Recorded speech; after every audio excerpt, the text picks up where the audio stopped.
Hello student, good morning. आज हम topic चालू करने वाले हैं। आज के लेक्चर में लेने वाले torque on bar magnet due to magnetic field. तो टॉर्क ऑलरेडी हमने पढ़ा है। इसके पहले जो मैग्नेटिक इफेक्ट ऑफ करंट जो चैप्टर पढ़ा हमने, फोर्स ऑन करंट जो चैप्टर था, मूविंग कॉइल गैल्वानोमीटर में हमने टॉर्क कंसेप्ट पढ़ा है। ठीक है, टॉर्क मीन्स कोई भी एक चीज है, उस पर अगर दो force equal and opposite and पे अप्लाई होते हैं तो डेफिनेटली वो रोटेट होती है। तो उस फोर्स को, दैट कपल ऑफ फोर्स को कहते हैं हम टॉर्क कहते हैं। ठीक है, means movement of force is nothing but torque.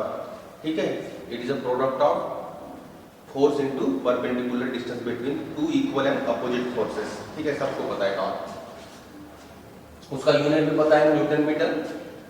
तो अगर कोई बार मैग्नेट पे मैग्नेटिक फील्ड की वजह से, अगर कोई बार मैग्नेट है, मैग्नेटिक फील्ड में आपने रखी है, बार मैग्नेट की खुद की तो मैग्नेटिक फील्ड रहती है, पर किसी मैग्नेटिक फील्ड में, यूनिफॉर्म मैग्नेटिक फील्ड में अगर कोई बार मैग्नेट आप रखते हो तो वो मैग्नेटिक फील्ड उस पे टॉर्क अप्लाई करते हैं। तो टॉर्क कितना रहता है, उसका फार्मूला क्या है, ठीक है, वो हमें आज पढ़ना है।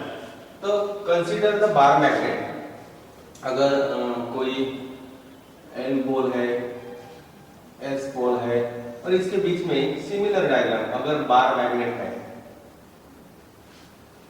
एन पोल, एस पोल, और डेफिनेटली मैग्नेटिक फील्ड अगर ऐसी है,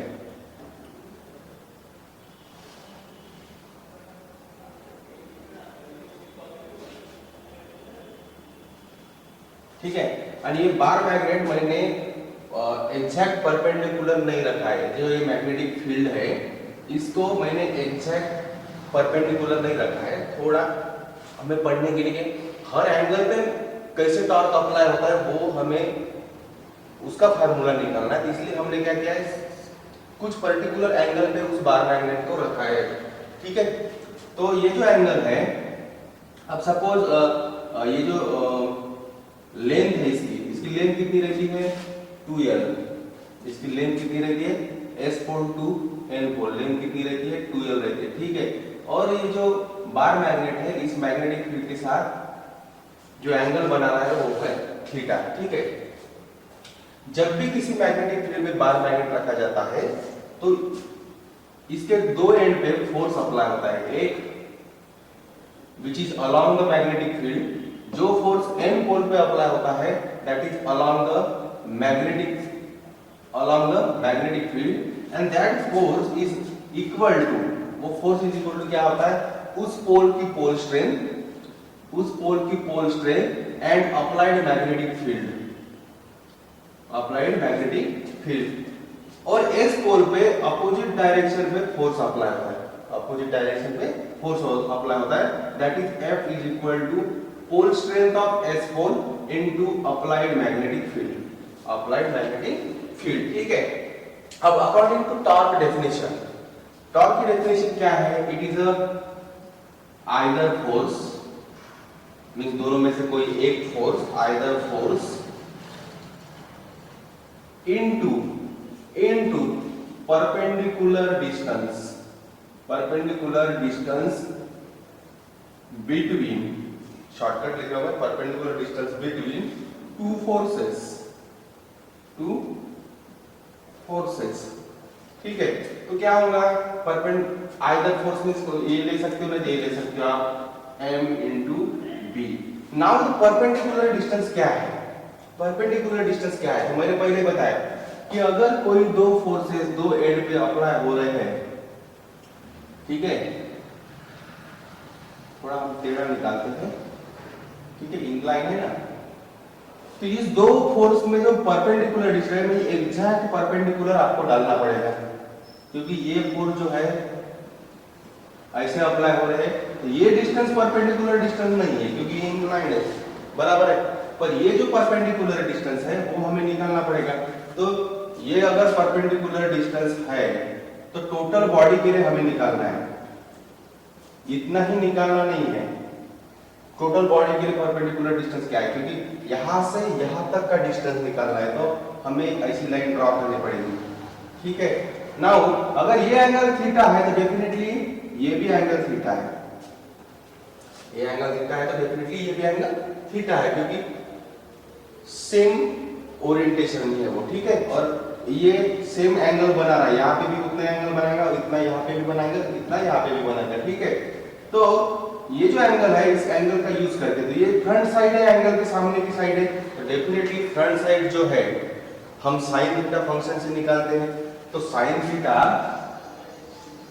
इज इक्वल टू क्या होगा, ये जो डिस्टेंस है परपेंडिकुलर, इसको अगर मैं x नाम दे दिया तो क्या होगा, क्या होता है, front side upon hypotenuse. Hypotenuse कौन सा है, ये है, बराबर है, ये राइट एंगल ट्रायंगल है ना, आपने परपेंडिकुलर डिस्टेंस डाला में डेफिनेटली ये राइट एंगल ट्रायंगल है, तो राइट एंगल ट्रायंगल के सामने की जो बाजू रहती है वो हाइपोटेन्यूज होती है, तो इन अपॉन 2l, तो x इज इक्वल टू क्या होता है 2l sin थीटा। x क्या है, अपनी परपेंडिकुलर डिस्टेंस है, means it is a 2l sin theta, ठीक है, 2l sin थीटा। अभी एक क्लीन करता हूं, ठीक है, अंडरस्टैंडिंग के लिए बता आपको। Now torque is equal to m into b 2l sin theta, पर देखो यहाँ पे m है और यहाँ पे 2 है, तो सबको पता है definition of magnetic dipole movement क्या होती है। Definition of magnetic dipole movement, it is the product of pole strain into length of bar magnet, बराबर है। तो ये m into 2l definitely magnetic dipole movement होगा, means torque in the form of dipole movement is equal to m, मैंने m into 2l की जगह magnetic dipole movement put किया है, ठीक है, m into b sin theta, ठीक है। नाउ इफ, अब हमें स्पेशल केस पढ़नी है इस फार्मूले पे, ठीक है। पहले उसके पहले एक बात बताता हूं, जब भी साइन थीटा रहता है तो दो फिजिकल क्वांटिटी का साइन थीटा से जुड़ी हुई है, तो उसको हम कैसे लिख सकते हैं, torque is equal to m cross b लिख सकते हैं ऐसा, m cross b, because sine theta is nothing but the cross product, हम साइन थीटा को क्रॉस प्रोडक्ट से डिनोट करते हैं, ठीक है। अगर यहाँ पे क्रॉस थीटा तो डॉट रहेगा और यहाँ पे साइन थीटा तो m cross b, and this cross product shows the direction of torque, this cross product shows the direction of torque, ठीक है। मींस इसका मतलब क्या है, अगर मैग्नेटिक मूवमेंट इस डायरेक्शन पे है, डेफिनेटली मैग्नेटिक डायपोल मूवमेंट की डायरेक्शन s to n रहती है, ऐसी रहेगी, और b की डायरेक्शन ऐसी है, तो डेफिनेटली टॉर्क की डायरेक्शन ऐसी रहेगी। टॉर्क की डायरेक्शन कैसी रहेगी, ऐसी रहेगी। आपने पढ़ा है एंगुलर मोशन में, अगर कोई सर्कल में मूव हो रहा है इलेक्ट्रॉन, तो उसकी लीनियर मोमेंटम लीनियर रहता है, वेलोसिटी उसको पैरेलल, इसको परपेंडिकुलर रहता है, सर्कल को टैंजेंट में रहता है, ठीक है। लीनियर वेलोसिटी या लीनियर मोमेंटम, ये उसकी पोजीशन, तो हम एंगुलर मोमेंटम कैसे लिखते हैं, r cross p, means this cross product shows the direction of angular momentum, बराबर है, जो इस प्लेन को परपेंडिकुलर रहती है। डेफिनेटली जिस प्लेन में ये दो फिजिकल क्वांटिटीज है, इनका cross product definitely shows the direction of torque, तो मैं उसको ऐसे निकालता हूं, ठीक है। ये तीनों भी, ये दोनों का क्रॉस प्रोडक्ट क्या करेगा, टॉर्क की डायरेक्शन शो करेगा, ठीक है। Definitely this is the diagram of torque, ये आप निकाल सकते हो उससे, ठीक है। अब इस पे हमें स्पेशल केस पढ़नी है, ठीक है। Torque is equal to m b sin theta, if theta is equal to 90 degree, theta is equal to, पहले 0 डिग्री रख दो, theta is equal to 0 degree. अगर theta is equal to 0 degree है तो साइन 0 क्या होता है, डेफिनेटली साइन 0 0 होगा, तो definitely torque is equal to क्या होगा, 0। मींस अगर ये bar magnet along the magnetic field है, means S pole S pole to N pole ऐसा अगर है अलोंग द मैग्नेटिक फील्ड है, मींस इस मैग्नेटिक फील्ड की डायरेक्शन और इस मैग्नेटिक मूवमेंट की डायरेक्शन एक ही डायरेक्शन में है। मैग्नेटिक डायपोल मूवमेंट की डायरेक्शन कैसी रहती है, S pole to N pole. अगर ये ऐसा है, एन पोल इधर है, एस पोल इधर है, तो S to N pole means along the direction of magnetic field, दोनों पैरेलल है एक दूसरे को। तो पैरेलल में क्रॉस प्रोडक्ट क्या होता है, पैरेलल में क्रॉस प्रोडक्ट क्या होता है, जीरो होता है। ठीक है, तो डेफिनेटली टॉर्क क्या होगा, जीरो। मींस उस कंडीशन पे इस पे टॉर्क अप्लाई नहीं होगा। If the theta is equal to 90 degree, theta is equal to 90 degree है, तो definitely sin 90 degree is equal to क्या होगा, 1। Means torque is equal to क्या हो जाएगा, sin 1 means m into b, m into b। Means ये अगर ऐसा रहता है बार मैग्नेट एग्जैक्ट परपेंडिकुलर रहता है, 90 डिग्री रहेगा, एंगल 90 डिग्री है, तो डेफिनेटली टॉर्क क्या रहेगा, मैक्सिमम रहेगा। टॉर्क क्या रहेगा, मैक्सिमम रहेगा। किस कंडीशन में टॉर्क मैक्सिमम है, अगर ये bar magnet applied magnetic field को एग्जैक्टली परपेंडिकुलर है, उस टाइम पे टॉर्क क्या रहेगा, मैक्सिमम रहेगा। और थर्ड जो कंडीशन है, if theta is equal to 180 degree, 180 degree means N pole इस साइड में रहेगा, एस पोल इस साइड में रहेगा, मींस उसके अपोजिट मैग्नेटिक डायपोल मूवमेंट जो है, मैग्नेटिक डायपोल मूवमेंट जो है और मैग्नेटिक फील्ड जो है अपोजिटली डायरेक्टेड रहेंगे। इस कंडीशन पे भी क्या रहेगा, डेफिनेटली टॉर्क जीरो रहेगा। टॉर्क क्या रहेगा, जीरो रहेगा। ठीक है, मींस एंटी पैरेलल हो या पैरेलल हो, क्रॉस प्रोडक्ट आपको जीरो ही मिलेगा। ठीक है, जीरो मिलेगा डेफिनेटली। ठीक है, ये सब बातें आप ध्यान में रखना, आपको कब मैक्सिमम रहता है और कब मिनिमम रहता है। ठीक है, मैक्सिमम रहता है 90 डिग्री पे, एग्जैक्ट अगर परपेंडिकुलर हो तो टॉर्क मैक्सिमम रहता है। Now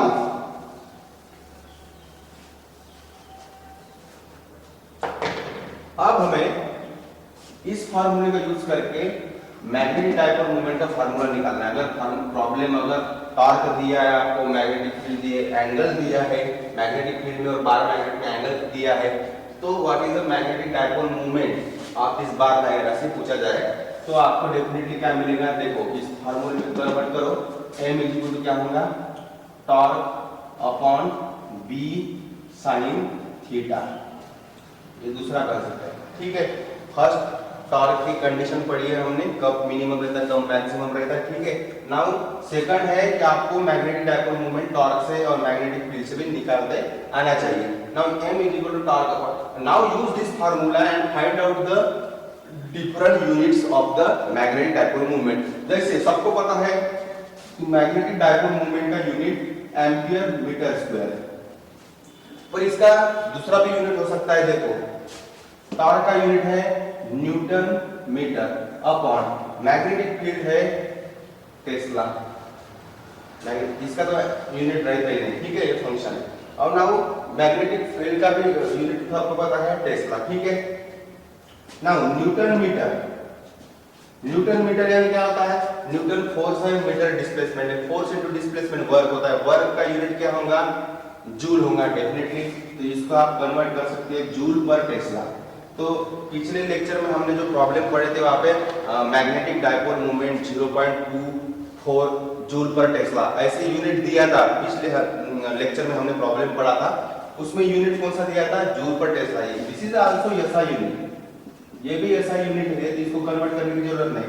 this is equal to the ampere metre square. ठीक है, मींस मैग्नेटिक डायपोल मूवमेंट आप न्यूटन मीटर पर टेस्ला भी कह सकते हो, जूल पर टेस्ला भी कह सकते हो।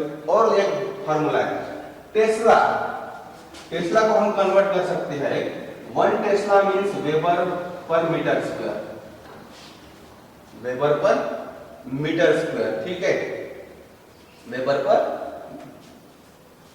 जैसे magnet flux is equal to magnetic field into ds ऐसा रहता है ना, तो वेबर टेस्ला, इसका यूनिट टेस्ला है, इसका यूनिट एरिया है, ये एरिया है, ds मींस एरिया तो मीटर स्क्वायर, और इसका यूनिट रहता है वेबर।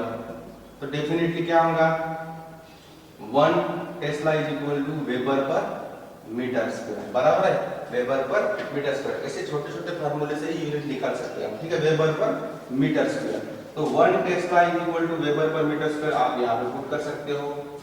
तो ये क्या जाएंगे, ये क्या होगा, अगर weber per metre square 1 tesla in tesla tesla is equal to weber per metre square, यहाँ पुट करोगे क्या मिलेगा, newton metre per weber per metre square है। तो इसको मैं ऊपर लेके जाए तो ये मीटर क्यूब हो जाएगा, मींस न्यूटन मीटर क्यूब पर वेबर। ऐसे भी हो सकता है। इसमें अगर पुट किया तो देखो joule upon weber metre square, ऊपर जाएगा ये तो क्या होगा, joule metre square per weber. ऐसे भी हो सकता है, यानी यूनिट आप कन्वर्ट कर सकते हो इस फार्मूले का यूज करके। स्पेशल ध्यान में रखना, Newton metre per Tesla, joule per Tesla और एम्पियर मीटर स्क्वायर। ये एम्पियर मीटर स्क्वायर में प्रॉब्लम में दिया रहेगा आपको इसकी वैल्यू, या जूल पर टेस्ला ऐसी भी देके रहेगी, या न्यूटन मीटर पर टेस्ला ऐसी भी देके रहेगी, ठीक है, ध्यान में रखना। इतना डिफिकल्ट नहीं दिया रहता है, ठीक है, पर अगर स्पेशली ऑब्जेक्टिव क्वेश्चन है और उनको अगर यूनिट वेगड़े दूसरे फॉर्म में देना है, डिफरेंट फॉर्म में अगर बताना है तो डेफिनेटली ऐसे भी यूज कर सकते हैं, ठीक है। पर जनरली अगर प्रॉब्लम है तो उसकी जो मैग्नेटिक डायपोल मोमेंट की जो वैल्यू है ampere metre square, joule per tesla, newton metre per tesla ऐसे ही दिखे, लेकिन उसको कन्वर्ट करने की जरूरत नहीं है। All these are the SI units, ठीक है, समझ में आया। तो आपको ये दो फार्मूले, ये वेक्टर फॉर्म है, ठीक है, इसमें भी आप ये भी फार्मूला ध्यान में रखना, ये भी फार्मूला ध्यान में रखना टॉर्क का, ठीक है। This is all about the torque. अगर कोई बार मैग्नेट किसी यूनिफॉर्म मैग्नेटिक फील्ड में रखी जाती है तो उस पर टॉर्क कैसे अप्लाई होता है, एम बी साइन थीटा और एम क्रॉस बी, ठीक है। और उस यही फार्मूला यूज करके हमने मैग्नेटिक डायपोल मोमेंट के यूनिट निकाले। एक एम्पियर मीटर स्क्वायर सबको पता है, करंट इनटू एरिया से निकाला है हमने, और ये जो है जूल पर टेस्ला या न्यूटन मीटर पर टेस्ला, इस फार्मूले का यूज करके हमने निकाला है, ठीक है। तो ये सारी बातें ध्यान में रखो, क्योंकि आगे जाके जब प्रॉब्लम पड़ेंगे तो ये काम में आएगा आपको, ठीक है। Thank you.